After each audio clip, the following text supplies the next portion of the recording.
আমরা হুজুরের কাছে যাই, হুজুর আমার মাইয়াটার লাইগা দোয়া করেন, পোলাটার লাইগা দোয়া করেন, ব্যবসার জন্য দোয়া করেন, বাণিজ্যের জন্য দোয়া করেন, হুজুর আমি যেন ভালো হয় দুনিয়ায় থাকতে পারি এর লাইগা দোয়া করেন। কিন্তু বলি না হুজুর আমি ঈমান নিয়ে যেন থাকতে পারি, ঠিক কিনা? বলার মানুষ আছে, তবে অভাব। বলেন আছে, তবে একজন কাটটানা ফরমান তিনিও বললেন এক মুষ্টি দাঁড়িয়ে রাখলে আল্লাহ পাওয়া যায়। কিন্তু বাংলাদেশের বুদ্ধিজীবী ইসলামপন্থী নামদারি কিছু কিছু বান্দা হ্যাঁ গো দাঁড়ি নাকি দূর দেখলেই হয়ে যায়, নাউজুবিল্লাহ। হ্যাঁ একটু দাঁড়িয়ে লয়ে যায়, 40 দেখছে তো দাড়ি মোকাম্মল, নাউজুবিল্লাহ বলেন। দাড়ি রাখা ওয়াজিব, দাড়ি রাখা কি চিল্লা এখন ঠিক ওয়াজিব। কতটুক না খোসা এক মুষ্টি না খোসা। হ্যাঁ কোন আল্লাহর ওলি রে হাল জামানায় দেখছেননি খোসা দাড়িওয়ালা? একটা কাটটানা ফারমানও বোঝে খোসা দাড়ি দিয়ে ইসলাম পাওয়া যায় না, ইসলাম মানা যায় না। আরে খোসা দাড়ি রাখে খ্রিস্টান। বলেন কারা? যুবক ভাইরা, অনেক খেলোয়াড় আছে না দাড়ি মুখে খোসা ছোট এদিক খ্রিস্টান অধিকাংশ, এদের ভিতরে এই দাড়িটা রাখতে হয় তাই তারা রাখে। কিন্তু মুসলমানের দাড়ি, উম্মতে মুহাম্মাদের দাড়ি এটা হবে এক মুষ্টির দাড়ি। কই শুনতেই না দাড়ি কাটার গোনা এত কঠিন গোনা, কয় হার হামেশা কোনো গুনাহ হয় না, জিনা করলে গুনাহ হয়, নামাজ না পড়লে গুনাহ হয়, দুনিয়ায় বেপরদা করলে গুনাহ হয়, যখন করে তখন গুনাহ হয়। কিন্তু শুনি নাও ফকিহরা জানা দেয় দাড়ি কাটার গুনাহ নামাজের ভিতরেও চলে, দাড়ি কাটার গুনাহ রোজার ভিতরেও চলে, দাড়ি কাটার গুনাহ ঘুমাইলেও চলে। চিল্লায়া নাউজুবিল্লাহ। এজন্য আমরা গুনাহ থেকে বাঁচার ফিকির করি। আমিন বল। কি থেকে? গুনাহ থেকে। কয়টা দোয়া চাইছেন? চিল্লা এখন কয়টা? 1 নম্বর আমি যেন মন থেকে বাঁচতে পারি, 2 নম্বর আমি যেন এক মুষ্টি দাঁড়িয়ে রাখতে পারি, 3 নম্বর আমি যেন হজ্জে বাইতুল্লাহ আদায় করতে পারি, 4 নম্বর আমি যেন আল্লাহর নবী আল্লাহর ঘরে যাইতে পারি। বলেন না সুবহানাল্লাহ। ও ঈমানের সাথে মরতে পারি। এক নাম করে না, খুব কষ্ট হইতেছে। বসো।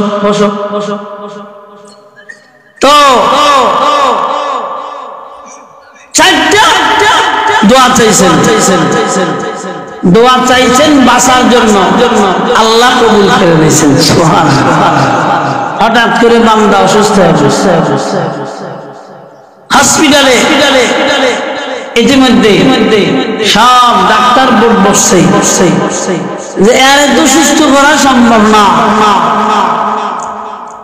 বোর্ড বসে ডাক দিয়ে কয় হ্যাঁ তারে সুস্থ করা সম্ভব, আমারও যদি মদ খাওয়ানো যায়, আবারও যদি আমরা কত পণ্ডিত কয় হুজুর একবারে কি 5 ওয়াক্ত নামাজ পড়া যায়? অনেক মহিলারা কয় একবারে কি এত বর্তা করা যায় না? যুবকরা কয় এমনই কি দাঁড়িয়ে দরকার যে আল্লাহ দাড়ি করে বানায় দিছে, ওই আল্লাহর নবী দাড়ি করে রাখতে বলছে। চিল্লা এখন ঠিক কিনা? আল্লাহর বান্দার কাছে চইলা যান, আল্লাহর বান্দার কাছে ডেকে বলেন ও আল্লাহর বান্দা, সুস্থ হওয়ার একটা মাধ্যম আছে,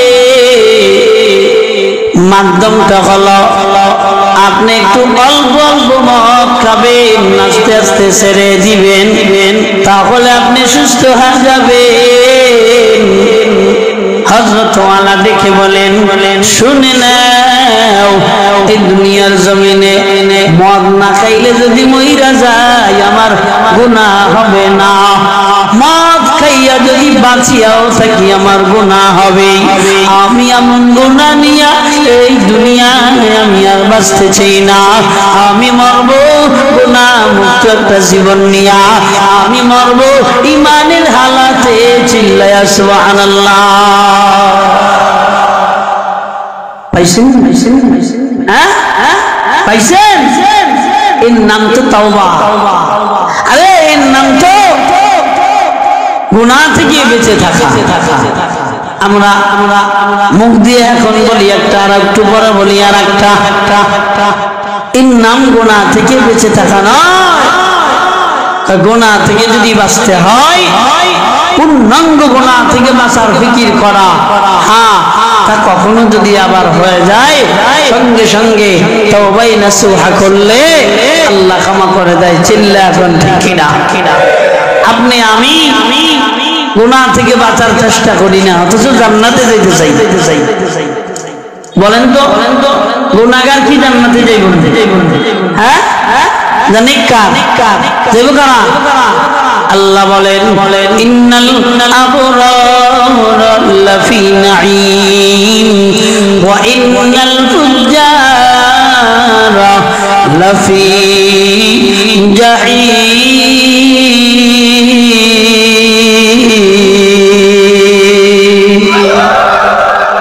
আল্লাহ বলেন জান্নাতে তো যারা নেককার তারা যাবে, জাহান্নামে তো তারা যাবে যারা গুনাহ। নেককাররা জান্নাতে যাবে না, নেককাররা জান্নাতে যাবে, গুনাহগাররা জান্নাতে যাবে না। আল্লাহ বলেন গুনাহগারের জন্য হলো সিজ্জিন, আর দুনিয়ায় নেককারের জন্য হইল দুনিয়ার জমিনে আল্লাহর বান্দা যারা নেকের কর্ম করেন এমন বান্দার জন্য আমার আল্লাহ ইল্লিন লিখেছেন। এমন বান্দার জন্য আল্লাহ জান্নাত রেখেছেন গো বাবা। এই দুইটা জিনিস, গুনাহ করবা, দুনিয়ায় আনন্দে থাকবা। শোনো না, যদি নেকের কাজ করতে চাও এই দুনিয়ায় কষ্ট আসবে কি আসবে না? কথা বলেন না কেন? ভালো থাকতে গেলে, আল্লাহকে খুশি করে থাকতে গেলে তাহলে আমাদের কি আসবে? আস্তে কি আসবে? না খায়া থাকবা, সুদের খাতায় নাম লেখাইবা না। না খায়া থাকবা, ঘুষের খাতায় নাম লেখাইবা না। না খায়া থাকবা, তবু কিস্তির খাতায় নাম লেখাইবা না। না খায়া থাকবা, ব্যবসার ভিতরে ভেজাল দিবা না। না খায়া থাকবা, এই দুনিয়ায় আল্লাহ ছাড়বা না, তো তুমি আল্লাহ পাওয়া যাইবা, ঠিক কিনা? আমাকে একটু পরীক্ষা আইলি আমরা আল্লাহরে গালি শুরু করেছি। আমরা আল্লাহরে গালি শুরু করে দিই। ও বদদানি শিয়াম মাজানেরা, একটা হাঁস পায় না, ভোলার মাইসির আবার হাঁসের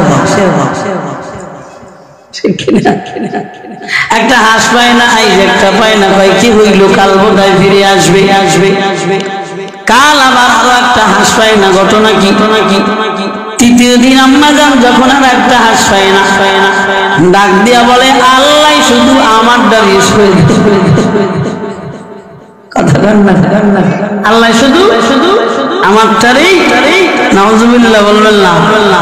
আল্লাহ কয়, আমি যারে যত ভালোবাসি রে, আমি আল্লাহ তাকে তত বড় পরীক্ষা দেই। চিল্লায়া সুবহানাল্লাহ। আমার মায়ার নবী ছিলেন আল জামানার ভিতরে বড় পেয়ারা। আমার মায়ার নবীকে আল্লাহ বড় কষ্ট দিয়েছেন। এই দুনিয়ায় আসার পরে বাবাকে দেখেন নাই। এই দুনিয়ায় 6 বছর পার হওয়ার পর দুনিয়া থেকে মমতা মহিমা ও বিদায় নিয়ে চলে যায়। আপন এই দুনিয়ার জমিনে আর কেউ থাকে না। একটা ভাইও নাই, একটা বোনও নাই, মাও নাই, এই দুনিয়ায় বাবাও নাই। নবী আমার মায়ার নবী কষ্ট সহ্য করিলেন।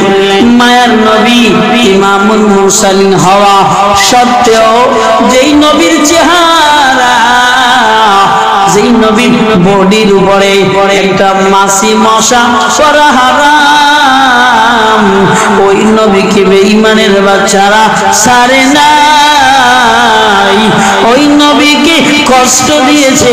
চিল্লা বলেন ঠিক কিনা? তুমি আর আমি কোন সলিমুদ্দি আর কলিমুদ্দি? ক্ষুধা লাগছে তো আল্লাহরে গালি দেই, ব্যবসার ভিতরে একটু কম হয়ে গেছে তো আল্লাহরে গালি দেই। অথচ আল্লাহ বলে আমার যারা প্যারা বান্দা, এই বান্দাগুলারে আমি আল্লাহ পরীক্ষা করি। ওয়ালা নাবলুওয়ান্নাকুম বিশাইইন মিনাল খাউফ, আমি আল্লাহ ভয় দিয়া পরীক্ষা করি। মিনাল জুর, আমি আল্লাহ ক্ষুধা দিয়া পরীক্ষা করি। ওয়ানাকসিম মিনাল আমওয়াল, আমি আল্লাহ মাল নিয়ে পরীক্ষা করি। মিনাল আমওয়ালি ওয়াল আনফুস, আমি আল্লাহ দুনিয়ার জমিনে জীবনটা নিয়ে পরীক্ষা করি। ওয়াস সামারাত, আমি আল্লাহ ফসল আদি নিয়েও পরীক্ষা করি। ও বান্দা, এই পরীক্ষায় যারা পাস করবা, ওয়াবাশশিরিস সাবিরিন, আমি আল্লাহ সবরকারীদের জন্য শুভ সংবাদ জানিয়ে দিলাম। ও নবী আমার, আপনি সবরকারীদের জন্য শুভ সংবাদ জানিয়ে দেন।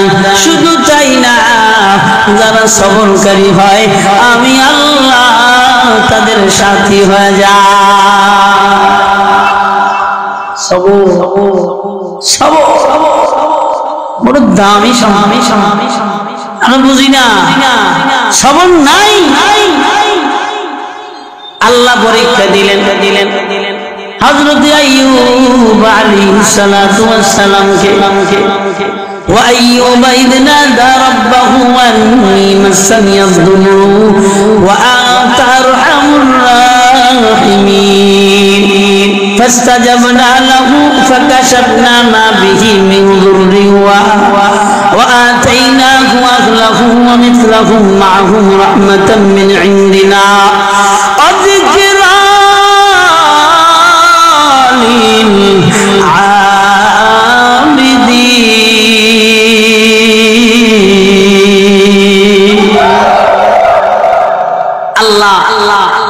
আইয়ুবের পরীক্ষা দিলেন।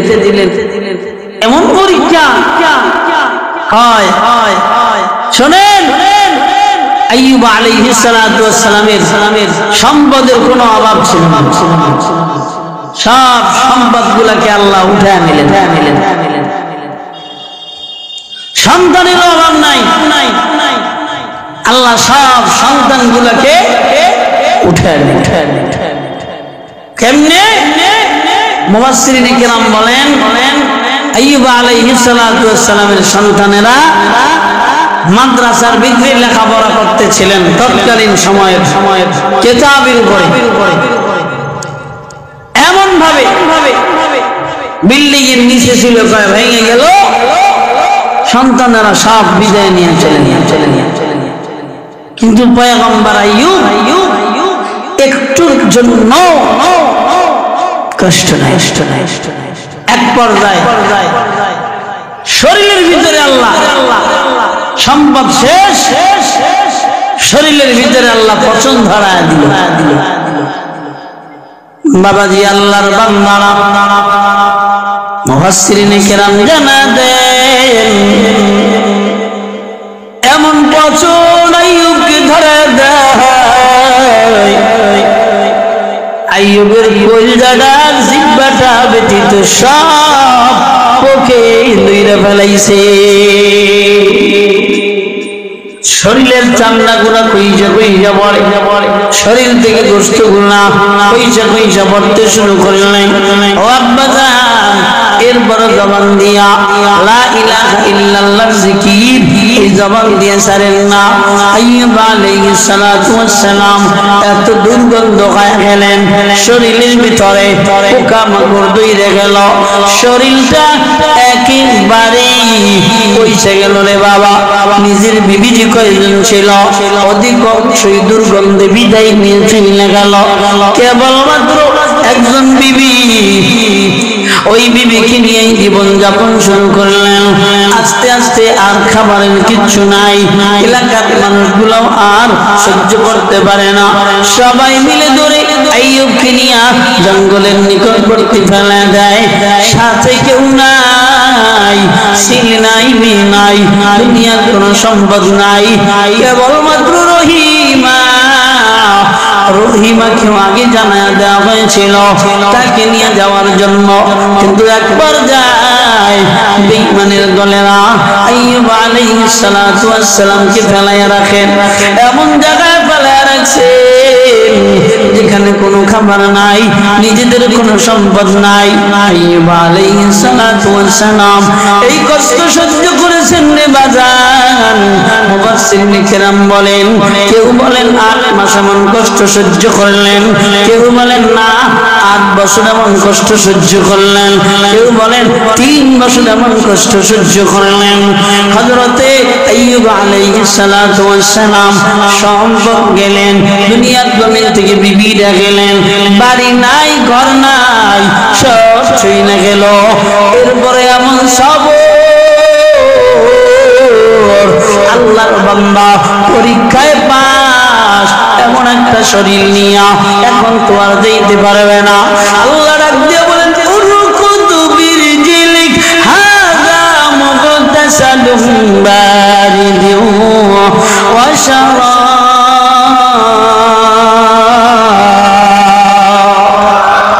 আল্লাহ পয়গম্বর যখন সংক্ষেপে বললাম বাবা পরীক্ষায় পাস, আল্লাহ ডাক দিয়া বলেন, আপনার পায়ের গোড়ালে দিয়ে আঘাত দেন, জমিনের উপরে আঘাত দিলেন, আমার আল্লাহ জমজমের মতন পানির ফোয়ারা বের করতে শুরু করে দিলেন। আল্লাহ ডাক দিয়া কয়, ও আইয়ুব, এই ঠান্ডাময়, এই মিষ্টিময় পানি, এটা আপনি খাইবেন, আপনি গোসল করবেন। আইয়ুব দুনিয়ার জমিনে পরীক্ষা দিয়া পাস করলেন, যখন খাইলেন আর গোসল করলেন, আল্লাহ পূর্বের চেয়েও সুন্দর বানিয়ে দিলেন।